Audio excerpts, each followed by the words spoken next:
Hey, happy Saturday. Welcome to Idaho. If you have or have not ever had a desire to visit Idaho, you're here in my home state, the state in which I was, for the most part, raised, but certainly born here.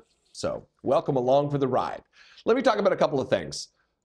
Both the videos I'm going to do today deal with white supremacy, deal with the Republican Party being the most organized, effective, violent white supremacy organization on planet Earth. And it is culminating in a way that it didn't in the first term of Donald Trump.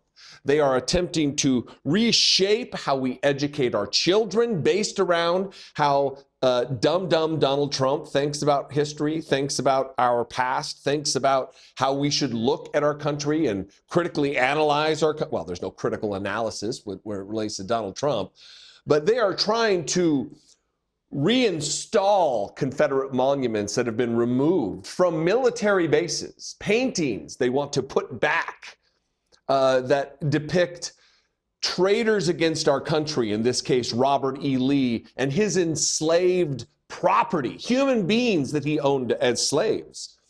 Let me read this headline, and then we're going to cut to a clip from CNN where Joe Borelli, who's the former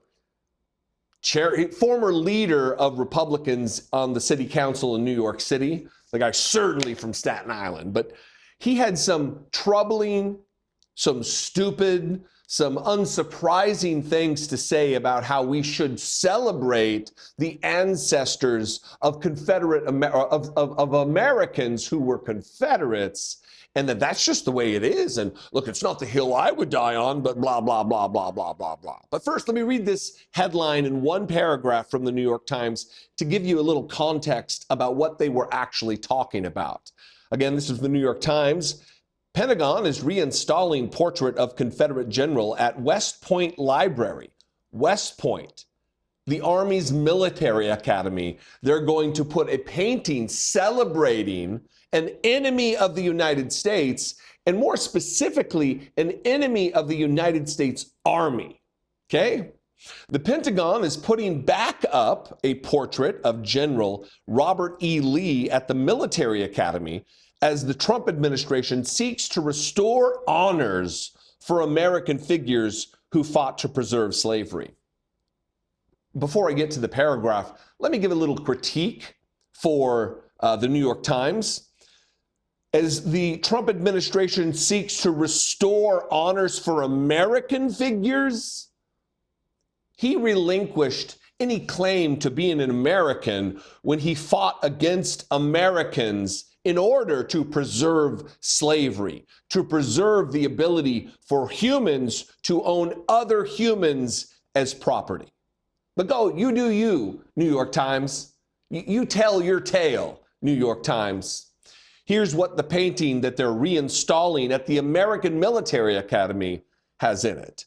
The Pentagon is restoring a portrait of General Robert E. Lee, which includes a slave guiding the Confederate general's horse in the background, to the West Point Library 3 years after a congressionally mandated commission ordered it removed, official says. So is Robert E. Lee just a celebrated American, someone whose contributions to America should be celebrated? Or, I think it's self-evident, was he a traitor against the United States of America who's responsible for carnage and death of Americans, of American soldiers, of American military members, who also enslaved dozens of human beings, owned them as property, abused them as he wished? Joe Borelli, again, the former GOP New York City councilman, in the course of talking about this issue on Abby Phillips' show on CNN, had this to say, and brace yourself for the most ridiculous argument that you may have ever heard. This particular painting would not be my hill to fight over, it wouldn't be my hill to die on, but to put things maybe in context, to to perhaps broaden the conversation a little bit, there are a lot of Americans out there who trace their ancestry back to the Confederacy as white people. And I think they have to wrestle with their own ancestors, and to some degree, they have to be proud of who their ancestors were. Not everyone in the South was a slave owner. I'm not trying to diminish that. But these people are the descendants of a group of people who decided to act a certain way, and they have to digest that. And it's important to remember that when we solved the Civil War, when the war ended, the government chose not to execute these Confederate leaders. They chose not to jail them, not to execute them, but they went in a period of Reconstruction. And so, if there was some balance perhaps in the 1860s and 70s and 80s, perhaps there deserves to be some balance now where we have to wrestle with the fact that some white Americans do trace their ancestry back to this period of history. No, that is not an excuse for doing this. It wouldn't be the hill he would want to die on, yet he proceeds to go and die on that hill. Good job, Joe Borelli, smart guy extraordinaire. Look, when he says there are a lot of Americans out there who trace their ancestry back to the Confederacy as white people, and I think they have to wrestle with their own ancestors, and to some degree, they have to be proud of who their ancestors were. Do they, Joe? You have to be proud of who your ancestors were. Well, if you had an ancestor who was a cannibalizing serial killer in your past, would you have to be proud of them just based on the fact that you share DNA and blood with them? You must be proud of them, Joe. Oh, Joe. I'm not trying to diminish that. Oh, no, not everyone in the South was a slave owner, he says. Roughly 50%. I'm not trying to diminish that, but these people are the descendants of a group of people who decided to act in a certain way, he says, as he slides slipperily by that particular point, who decided to act in a certain way, and they have to digest that. So do they have to digest it, or do they have to be proud, Joe Borelli? Which one is it, dumb guy?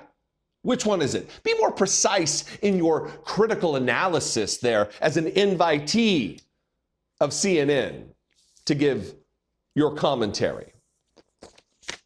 So because there are people with the lineage of slavery and slave ownership in their past, we must put back the paintings celebrating, honoring these traitors to the United States. There's probably a lot of people who have ancestry that goes back to Hitler and World War II and Nazis. Are we also supposed to erect paintings to Adolf Hitler at the military academy at West Point or the Naval Academy in Annapolis? Is that what we're supposed to do, Joe? Is that what we're supposed to do, Republicans? Is that what we're supposed to do, Donald Trump? No, we don't celebrate our vanquished enemies. We don't honor traitors to the United States of America who took up arms against their country, who celebrated the assassination of President Lincoln. Is that what we're supposed to? In the Republican mind, that is what we're supposed to do. For them, it's unconscionable that we wouldn't honor Robert E. Lee and other such traitors. The grappling with, the wrestling with, what's the term he used? The digestion of. They have to digest that. The digestion isn't up to us. Someone was on the panel. Her name is Jennifer Welch. You may know her from her wildly popular podcast. She was an invited guest there, and she actually said him straight in the moment. You heard her here at the end. She's like, no, no, no, at the end of his remarks. This is what she followed with, which is rock solid, unassailable arguments. The fact that some white Americans do trace their ancestry back to this period of history. No, that is not an excuse for doing this. It just isn't. This is so incredibly cruel. This is regressive, and I think we all know for a certain group, part of the electorate, when they say make America great again, they are sending us the messaging of what that is. And we need to talk about it and call it out directly and spot on. There is no excuse for that. I don't know if my ancestors had slaves or not, but if they did, F them. Truly, I don't need to go reconcile that. I don't need a piece of art to see a black person degraded and not considered a full human being. Can I add one piece of context before you come in here? F them indeed. Fuck them indeed. Just because someone has lineage and ancestral lineage, DNA linkage to these traitors, to these violent insurrectionists against the United States, doesn't mean they must honor them. If they own humans as property and hurt them, you hurt them just by virtue of ownership.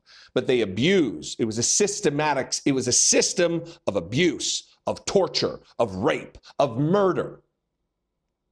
And we're supposed to digest that through being proud of it and celebrating it by honoring them with depictions of those enemies in our military academies. Again, the Hitler thing, shouldn't it settle it? We don't celebrate our enemies and honor them with statues and monuments. We remember our heroes who did the vanquishing, who did the defeating, who did the killing of the enemy. That's what we do, and that's what should be done. So Joe Borelli here, dying on a hill he claims he doesn't want to die on, while only caping for Donald Trump, while only satisfying the dear leader to back his opinion about what history is valid and worthy of talking about and what isn't. While the Pentagon erases the contributions of black soldiers and airmen and Marines and sailors, they are now trying to reassert Confederacy and the ideals of the Confederacy in our nation's military academies. That's what they are. That is who they are. Never forget that. Anyway, I would invite your participation on this Saturday to this conversation. You can comment below wherever you're watching this video. You can also call the voicemail line 714-576-4054. And of course, as always, you can email me daily@dollemore.com. I love and appreciate you very much. Thanks for hanging out with me while I am on, I would love to call it a vacation, but it's just a weekend and then a couple extra days. I'll be off on Labor Day. I hope you will be too. If not, we'll be thinking about you. I'll see you next time. Be genuine. Take care of one another.